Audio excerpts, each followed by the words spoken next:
Bonjour à tous, bienvenue sur votre nouvelle émission Twitch, Ina. Nous sommes le lundi 17 février, c'est un plaisir d'être avec vous, plaisir j'espère partagé. J'espère que vous avez passé surtout un très bon week-end et une très bonne Saint-Valentin.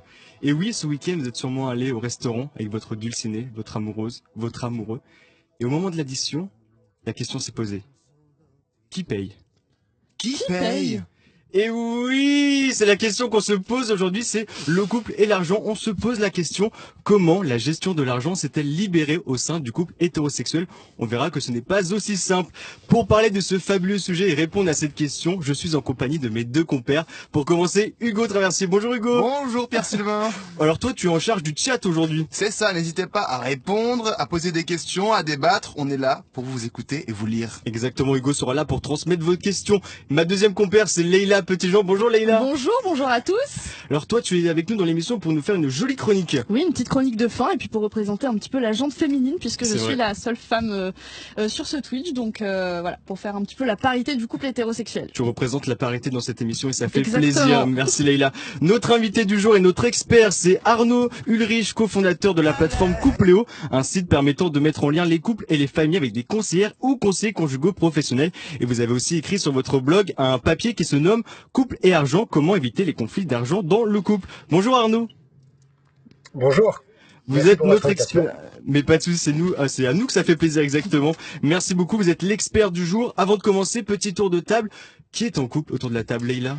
Oui, je suis en couple. C'est vrai, depuis combien de temps? 6 mois. Tu as fêté la Saint-Valentin ce week-end? Bien sûr. Ça Oui. fait plaisir. Et toi, Hugo, est-ce que tu es en couple? Oui, depuis 6 mois. Depuis 6 mois, toi aussi, tu as fêté la Saint-Valentin? Pas du tout. Bon, tu nous en parleras Voilà. tout à l'heure. Tu vas nous parler surtout de l'histoire des couples et de l'argent en France. C'est une belle histoire que tu vas nous raconter. Oui, on va faire un retour sur le couple et l'argent. Alors, séance d'histoire. Dans le couple jusqu'au XXe siècle, l'homme était considéré comme le chef et la femme était dépendante économiquement au point d'être vue comme une mineure par la loi. Mais le 13 juillet 1965, tout change. Les femmes mariées peuvent enfin ouvrir un compte bancaire sans demander la permission à leur mari et en plus de pouvoir travailler et toucher un salaire. L'autre révolution, c'est qu'elles peuvent gérer les biens et participer aux décisions financières du couple. C'est une révolution, mais dans les faits, et oui, dans les faits, la réalité n'est pas vraiment différente. On penche vers un début d'égalité, mais ça reste très compliqué. La preuve avec cette archive de 1976. En commun, vous aussi. Qui est-ce qui travaille? C'est vous, votre Oui, femme? ouais, C'est vous? c'est moi, Et vous donnez de l'argent tous les combien? tous les mois. Quand elle voudra s'acheter une robe, il faudra qu'elle vous demande la permission? Non, Certainement absolument pas. non. Je pense se donner quand même une certaine autonomie, c'est normal. Et pour l'appartement, par exemple? Ah bah ça, je m'en occupe pas personnellement. Qui est-ce qui a l'argent à la maison? C'est ton papa ou ta maman? Les deux. Alors, 1976, c'est loin cette époque, Hugo, mais est-ce qu'il y a eu d'autres évolutions après? Oui, Pierre-Sylvain, presque Merci. 10 ans plus tard, le gouvernement instaure l'égalité totale dans la gestion des biens du couple. Et depuis les années 2000, il y a eu de nombreuses lois visant à lutter contre les inégalités salariales. Alors, si je t'écoute, Hugo, à présent, l'égalité est totale dans un couple avec l'argent. Tout à fait, Pierre-Sylvain. Je te propose qu'on écoute une archive, un micro-trottoir que tu as fait cette semaine. Comment vous gérez le budget en couple? On a toujours eu un compte commun qu'on approvisionne moitié-moitié pour faire les courses, pour faire la vie usuelle. Chez nous, tout est partagé. Donc il n'y a pas vraiment de décision, il n'y en a pas un qui prend plus de décisions que l'autre. Ouais, nous on fait grave à deux. C'est toujours des discussions. En fait, nous on a un tricount. En plus, on gère un peu nos dépenses quotidiennes comme ça. Après, on se fait on compte pas tout, mais les grosses courses et tout. De manière générale, dans mes relations, c'est beaucoup j'avance, puis t'avances la prochaine fois, et on avance comme ça au fur et à mesure, on compte au fur et à mesure. Comment vous gérez le budget à la maison? Qui décide? Alors, c'est nous deux. En fait, on a un compte commun où on met chacun la moitié des dépenses mensuelles. On met chacun à stricte égalité la moitié, alors même si on n'a pas les mêmes les revenus exactement. Quand on sort, en général, on fait soit chacun le lundi c'est lui, le mardi c'est moi, on échange. Ou alors c'est en fonction juste de l'argent qu'on a sur notre compte en banque. S'il y en a un qui a 20 euros et l'autre qui a 40 euros, ça va être celui qui a 40 euros. Et oui, pour l'ensemble des passants, l'égalité économique et la gestion du budget est saine. Alors ça, c'est en théorie. Arnaud Ulrich, en réalité, la gestion du budget, est-ce qu'elle s'est vraiment libérée? Alors je dirais que la gestion du budget, ça reste toujours un problème, puisqu'en fait, on a autant de perception de l'utilisation de cet argent qu'on a de personnes. Donc dans un couple, on va avoir une histoire différente avec l'argent. Et donc c'est forcément un problème, c'est forcément en tout cas un sujet dont il faut pouvoir parler, parce qu'il y a une probabilité assez faible pour qu'on soit aligné sur toutes les dépenses, et notamment sur les dépenses importantes. Donc c'est un sujet, et c'est un sujet important. Nous on a fait une étude là-dessus, ça vient dans le top 5 des difficultés des couples français. Et c'est important de le savoir parce que quand on a des problèmes d'argent dans son couple, en fait, on n'est pas un ovni, c'est juste normal. C'est-à-dire que ne pas en parler, ne pas avoir de problème, c'est plutôt l'exception. Donc avoir des sujets là-dessus, c'est normal. Et dans ce cas, il faut en parler, il ne faut pas hésiter non plus à se faire aider. C'est tout à fait normal de pouvoir travailler ces questions-là. Alors justement, vous parlez de chiffres. Leïla aussi a d'autres chiffres sur l'évolution justement et aussi qui prouvent qu'on n'est pas totalement dans l'égalité au sein de l'argent dans un couple. Oui, effectivement. Pour vous le prouver, je me suis inspirée du travail de Tiffany Cooper, dessinatrice, et Lucie Quillet, qui est journaliste. Elles ont écrit ensemble une bande dessinée en 2021 qui se nomme Le prix à payer, ce que le couple coûte aux femmes. Alors dans cet ouvrage, on découvre que les femmes restent perdantes lors d'une mise en couple parce que même en faisant 50-50, eh bien les femmes y perdent puisque dans 75% des cas, les femmes ont un plus petit salaire. Et en plus, même si les inégalités salariales diminuent, les inégalités patrimoniales, elles, ont augmenté. Le patrimoine représente une accumulation de richesses telles que l'immobilier ou l'épargne. Et bien en 20 ans, ces inégalités ont doublé entre les hommes et les femmes. Donc en bref, en couple, ce sont encore les hommes qui ont la main au portefeuille. Merci Leïla. En bref, Arnaud Ulrich, qu'est-ce qu'on a raté? Pourquoi l'argent est-elle aussi un sujet aussi discriminant pour les femmes dans un couple? Il y a une notion de pouvoir et de liberté avec l'argent, c'est sûr. Donc c'est quelque chose de très important. Et encore une fois, il y a autant de manières de gérer son argent en couple qu'il y a de couples. Donc il n'y a pas de bonne ou mauvaise manière. Il y avait l'autre jour une conseillère conjugale qui me disait qu'un jour elle recevait un couple et le monsieur dit écoutez madame, on est d'accord que quand on gère son budget en couple, on doit avoir un compte commun et chacun apporte autant, et puis on a aussi son compte perso avec lequel on fait ce qu'on veut.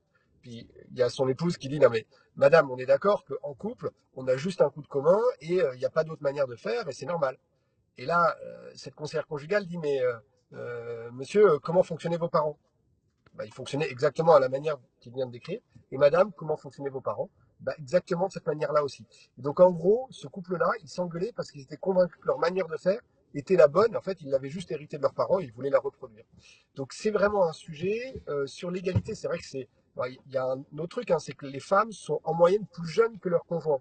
Donc en étant plus jeunes que leurs conjoints, il est probable qu'elles gagnent moins d'argent. On ajoute à ça l'inégalité salariale, on ajoute à ça. C'est vrai que ça commence à faire beaucoup de choses qui créent un décalage important pour les femmes.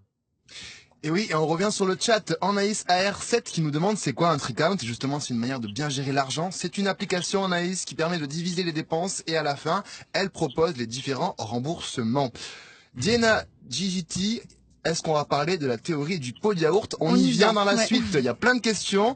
Écoutez la suite, ça arrive, on est là, on vous regarde. Merci beaucoup Hugo. Oui, tout à l'heure vous évoquiez aussi des chiffres importants autour du couple. J'ai découvert un sujet, 40% des Français ne parlent pas d'argent avec leur partenaire, c'est un sujet tabou. À votre avis Arnaud Ulrich, pourquoi c'est un aussi gros sujet tabou l'argent?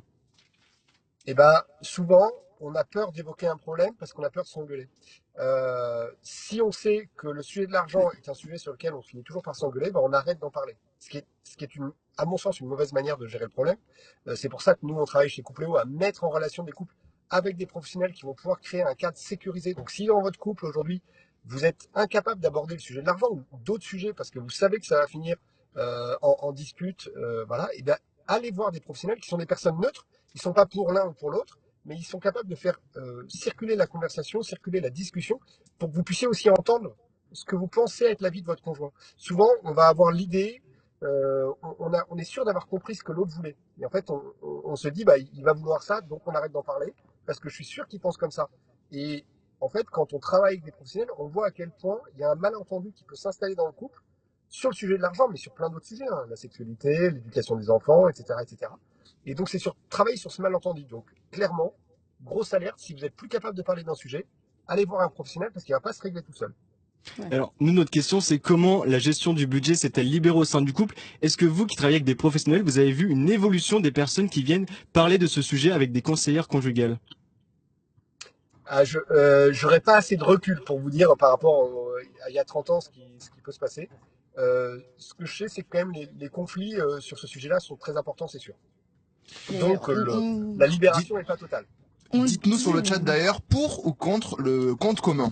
Oui, on va justement évoquer tout à l'heure le compte commun avec vous, Arnaud Ulrich. Mais tout d'abord, le chat en parlait tout à l'heure. On va parler de la théorie du pot de yaourt. Qu'est-ce que c'est, Leïla, cette théorie? Alors, je veux juste revenir. Quentin, il disait clé du couple, la communication. Bah ouais, en fait, c'est vraiment ça le problème. Et il paraît même que l'argent dans le couple, c'est plus tabou que le sexe. Donc vraiment, il y a un manque de communication là-dessus. Ah oui. Faut vraiment libérer la parole dans le couple par rapport à ça. Et donc la théorie du pot de yaourt. Alors c'est une théorie qui a été développée par Tichou Lecoq, qui est journaliste. Il a sorti un livre au doux nom de Le couple et l'argent, pourquoi les hommes sont plus riches que les femmes.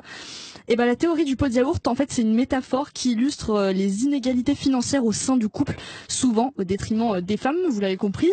Donc l'idée c'est la suivante. Dans un couple, il existe souvent un salaire principal, donc le plus élevé, généralement celui de l'homme, et un salaire secondaire, donc moins élevé, généralement celui de la femme. Le salaire principal, il va servir souvent à payer les grosses dépenses du foyer, prêt immobilier, voiture, etc.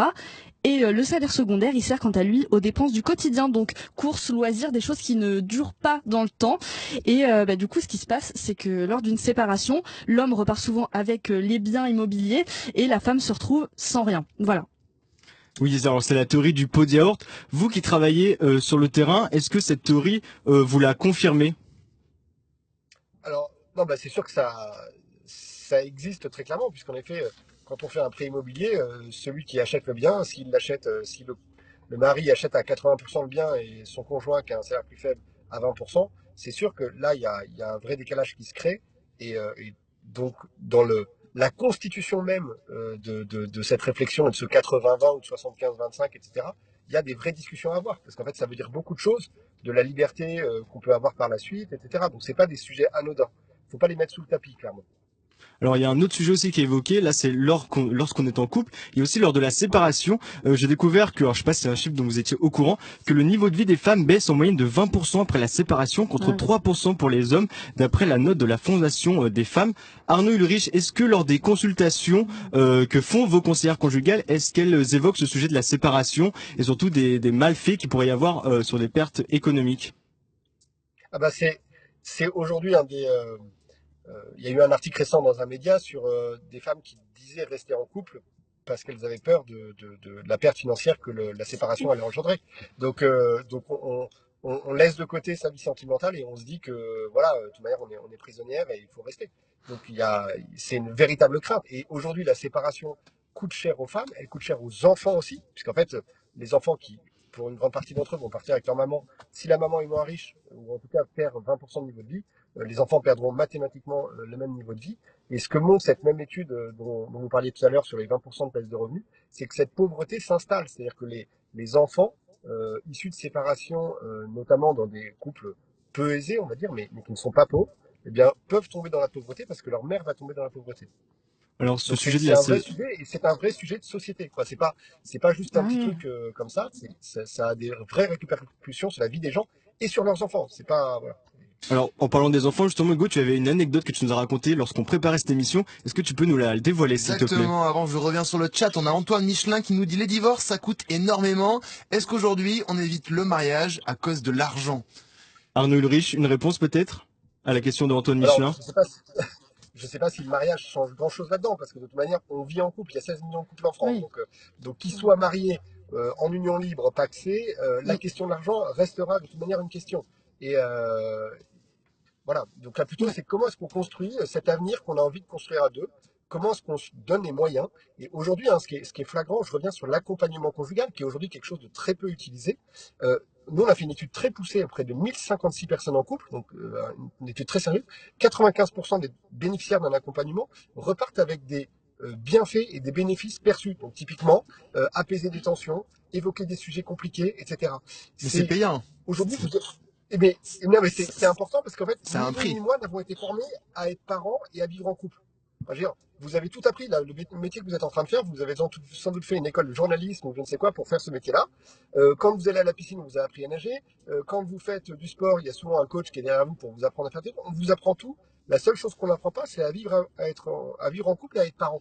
C'est à ça que servent les professionnels. Les professionnels, ce sont des personnes neutres qui ont une compétence, qui sont formées pour ça et qui peuvent vous aider. Donc, allez les voir, c'est gagner du temps, c'est éviter de réapprendre et de réinventer la roue à chaque fois. Et en tant que professionnel, vous nous donnerez des conseils tout à l'heure justement pour parler de l'argent dans le couple. Rapidement, ton anecdote par rapport à la séparation, s'il te Mon plaît, Hugo. anecdote, oui. Alors, quand mes parents se sont séparés, mon père, lui, il a tout simplement quitté la maison et il a pas récupéré le four, le micro-ondes ou le frigo ou les meubles.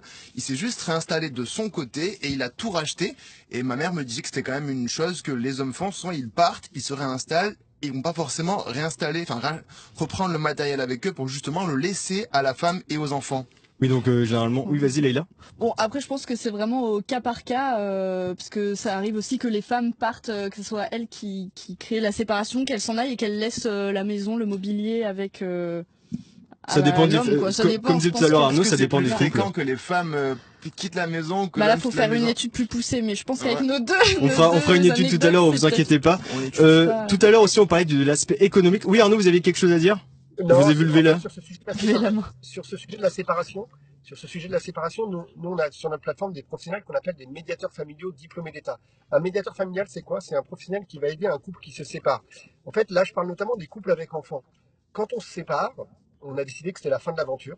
Il y a des enfants derrière. Et dans une grande partie des cas, les parents sont soucieux de l'avenir de leurs enfants. Et bien, un médiateur familial, il va aider des adultes à se séparer de manière la plus sereine possible. Et évidemment, la question de l'argent va être un des principaux sujets pour permettre à ce que ce couple conjugal qui n'existe plus, que le couple parental puisse continuer à exister derrière, que les parents puissent continuer à exercer leur rôle de parents auprès de leurs enfants, que les enfants puissent se dire, ok, nos parents sont séparés, néanmoins, il y a une vision pour notre éducation, il y a quelque chose qui continue à construire, et ça c'est le rôle de la médiation familiale, et c'est aussi un métier très peu connu, alors qu'elle aide vraiment les gens à se séparer. Voilà, aller devant le juge pour récupérer le micro-ondes, etc., c'est peut-être important pour cette personne, mais au final, tout le monde y perd. Et donc c'est important de faire ça, entre guillemets, à l'amiable, pour trouver un compromis qui va permettre à chacun de continuer à vivre, et aux parents de continuer à jouer leur rôle de parents auprès de leurs enfants. Et pour toutes ces questions financières, Hugo, tu as une page Instagram à nous recommander. Exactement, le compte Plan Cash Média. C'est un média féministe qui vous apprend à investir en vous donnant des conseils pour bien gérer votre budget. En plus de ça, on adore y découvrir les actus en finance, en immobilier, mais aussi les chiffres clés sur la génération d'aujourd'hui et la place de la femme dans la société. Et pour ne rien louper de ce compte, vous pouvez aussi vous abonner à la newsletter. Il y a aussi un autre compte, c'est le compte Coupléo, sur lequel vous pouvez retrouver plein de conseils pour solidifier votre couple. Il permet au couple de s'informer des recours existants pour prendre soin de sa relation et éviter la séparation. Sur le chat, on nous demande beaucoup, est-ce que c'est la même chose? On a Chloé Étoile qui nous demande si c'est pareil pour les couples homosexuels. Oui, parce qu'on parle énormément des couples hétérosexuels et des différences entre hommes et femmes. Oui, justement, Arnaud, comment ça se passe pour les couples homosexuels, c'est ce problème d'argent dans un couple? Est-ce que vous le traitez? Homosexuel ou autre, évidemment. Alors bien sûr qu'on le traite. Et en fait, moi, quand je demande aux professionnels qui travaillent directement sur le terrain, je leur demande est-ce qu'il y a des problèmes différents. Ils me disent non. En fait, couple homosexuel, couple hétérosexuel, ils rencontrent les mêmes difficultés. Donc la problématique de l'argent est aussi une problématique dans un couple homo, bien sûr. Alors là, on vient de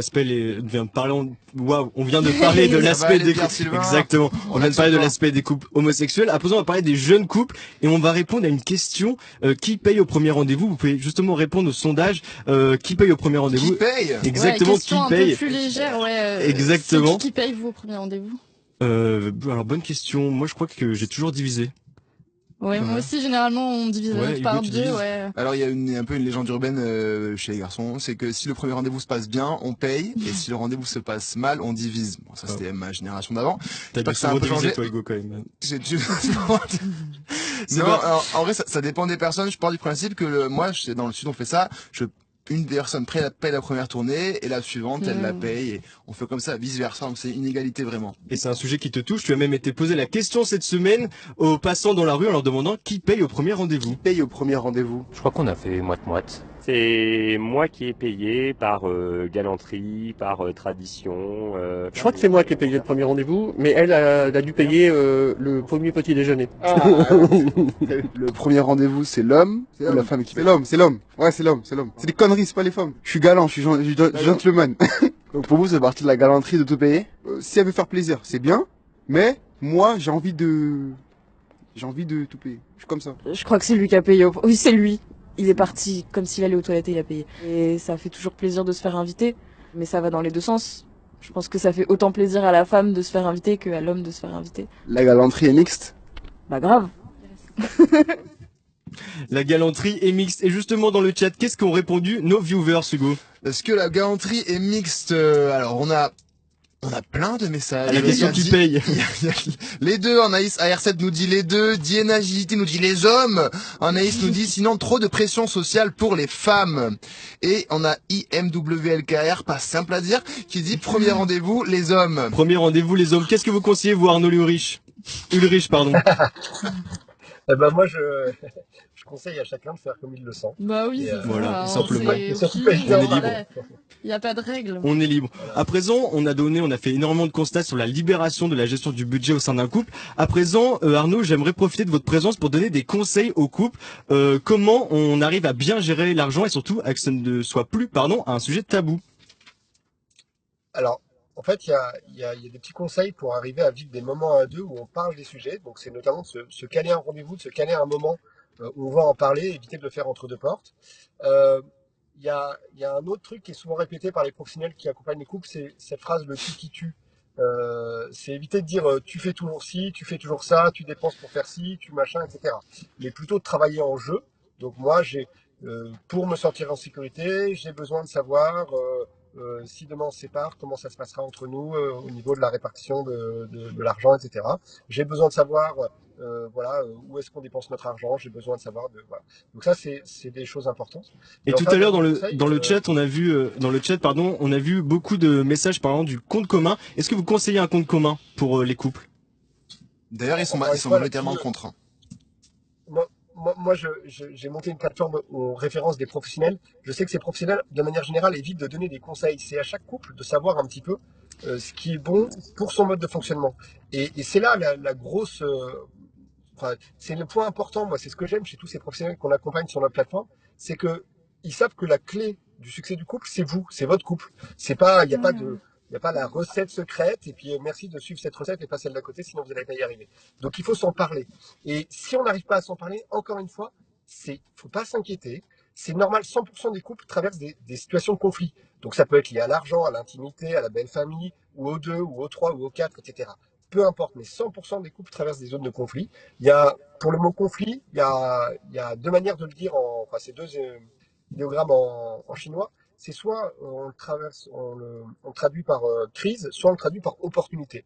Eh bien, le conflit, ça peut être une manière de vivre une vraie opportunité de croissance dans un couple. C'est pas agréable à vivre, on a des nœuds dans l'estomac quand il s'agit de l'aborder, mais si on arrive à l'aborder sereinement, c'est bien. Si jamais c'est trop compliqué, c'est là encore, il ne faut pas hésiter à se faire aider par un vrai professionnel certifié, qui a une charte de déontologie, etc., qui est formé, qu'on peut retrouver sur Coupléo par exemple. Et ça change la vie, quoi. Nous, les couples qu'on accompagne, ils repartent, ils ont le sourire, quoi. Il y a un truc qui s'est passé. Ils ont grandi dans leur relation de couple. Donc la communication, c'est hyper important. Hugo, tu voulais dire quelque chose? Oui, non, mais le sourire, c'est bien. Et le chat, vous avez l'air majoritairement contre le compte commun. En tout cas, c'est ce qui ressort. Mais on va vous poser une question. Vous, comment est-ce que vous répartissez vos dépenses en couple? Dites-nous justement pour qu'on ait nos méthodes et qu'on puisse s'inspirer peut-être et s'aider les uns les autres. Exactement. Après, comme dit Arnaud, c'est vrai qu'il n'y a pas de règle magique. Je pense que chaque couple est différent, chaque couple fonctionne différemment. On n'a pas tous la même vie, on n'a pas tous le même mode de fonctionnement en couple. Donc en fait, le plus important, c'est effectivement la communication et d'avoir un mode de fonctionnement ultra personnalisé, quoi. Je pense qu'on peut pas dire dans la conversation, ah bah oui, mais notre couple d'amis, ils font comme ça. Donc, oui, ça correspond à chaque couple. Et tout à l'heure, j'ai vu sur votre site que vous parliez justement d'une bonne communication, une communication efficace, une bonne organisation et répartition des dépenses et surtout de la transparence. Est-ce qu'il faut donc tout dire au sujet de l'argent dans un couple? En tout cas, il faut pouvoir, s'en parler. Il faut pouvoir échanger sur le sujet. Et c'est très important si on peut pas en parler, il faut se demander pourquoi on peut pas en parler. Voilà. Ouais, donc la clé, c'est donc la communication. Réponse du chat à la question que tu as posée tout à l'heure, Hugo. Oui, alors on a toujours le nom compliqué à dire, IMWLKR, qui nous dit: personnellement, j'ai un Excel afin de gérer mon budget où nous séparons les dépenses de manière équitable en fonction du salaire de chacun suivant les mois. Wow. C'est garé. On a Diana JT qui nous dit en fonction du salaire des deux. Et Naomi Magnifique qui nous dit non, il faut pas tout se dire, on se dit tout seulement en ce qui concerne les dépenses communes. Donc un petit peu jardin secret chacun. Exactement, ça dépend de chaque couple. En parlant, les couples c'est très important, mais on a surtout oublié le sujet de l'amour. Oui, puisque le vrai problème de l'argent dans le couple c'est associé à l'argent. et les sentiments, Leïla. Ah oui, c'est ça. Le vrai problème, c'est de l'argent dans le couple, c'est de l'associer aux sentiments. En gros, il y a ce truc de si je t'invite pas à manger, c'est que je t'aime pas assez. Si tu m'offres pas assez de bijoux, c'est que tu m'aimes pas assez. Ou si on compte toujours au centime près ce qu'on se doit, c'est que notre couple n'est pas assez bien. Mais pourquoi ce rapport à l'argent prend autant de place dans un couple et pourquoi la frontière est aussi floue entre le rapport à l'argent et celui au sentiment? Eh ben, c'est un peu absurde. Mais quand quelqu'un est généreux dans le couple, on pense souvent, enfin parfois, à tort, que les sentiments sont sincères. Oh, t'as vu tout ce qu'il t'offre? Ouais, il est vraiment amoureux, hein. Et mais bon, on fait rarement lien avec le taux de richesse de la personne. Bah oui, parce que c'est super important de penser au prorata. Oui. Si Elon Musk offre une Tesla à sa femme, c'est rien pour lui, ça revient presque à acheter une baguette de pain. Mais pour des couples qui gagnent un SMIC par mois, ça représente un énorme sacrifice. Et c'est ça qui importe dans la valeur d'un cadeau. C'est pas la valeur monétaire, mais c'est ce que ça représente symboliquement. Et puis il y a pas besoin de faire de cadeaux hors de prix, il y a même pas besoin de faire de cadeaux tout court pour prouver à quelqu'un son amour. Bon, pas toujours. Oui, pas toujours. Pas toujours, non. Non, ça devrait être interdit. Non, peut-être pas non plus. Mais je dis ça parce que au moins ça éviterait à certains d'attirer des profiteurs, ce qu'on appelle des michetots. Après, si vous voulez offrir de l'amour, de la présence et ce qu'une personne est censée apporter dans un couple en échange d'argent, vous pouvez toujours vous tourner vers les sugar daddy ou les sugar mommy. Mes DM Insta en débordent, donc si vous voulez des tuyaux, contactez-moi. Et donc pour ceux qui savent pas ce que c'est pas compliqué, c'est un peu le même principe que les hommes politiques, être payé à simuler sentiment promesse, il suffit d'être présent et de faire semblant. Pour finir, une règle d'or. Ouais. Règle d'or. Si vous ne voulez pas être trop généreux avec la personne en face au restaurant pour le premier date, par exemple, ne jamais dire « c'est bon, je t'invite » avant d'avoir commandé. Imaginez si la personne en face se mettait à choisir ce qu'il y a de plus cher sur la carte. Eh bien, pour un premier date, peut-être sans suite, vous seriez en perte. Enfin, méfiez-vous de ces quelques excuses récurrentes. Excuse numéro 1, j'ai pas encore su ma paie, tu peux m'avancer, je te fais un PayPal après. Excuse numéro 2, notez un, c'est important. Purée, je pensais qu'ils acceptaient la carte Ticket Resto ici.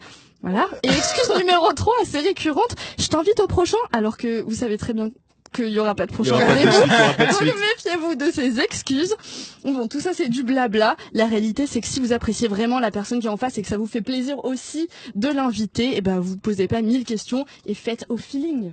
Merci beaucoup Leïla, on a noté tous ces beaux conseils. Hugo, une réaction? Ouais, bah je sais pas si des gens disent encore purée Leïla.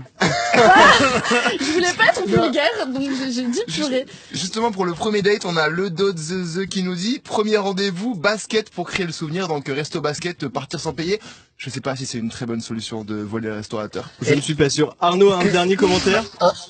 Un point important, Leïla, vous parliez de cadeaux, etc. Je sais pas si vous connaissez un concept qui s'appelle les 5 langages de l'amour. Ça peut valoir le coup de faire une émission là-dessus. Les 5 langages de l'amour, c'est Gary Chapman qui a écrit ça.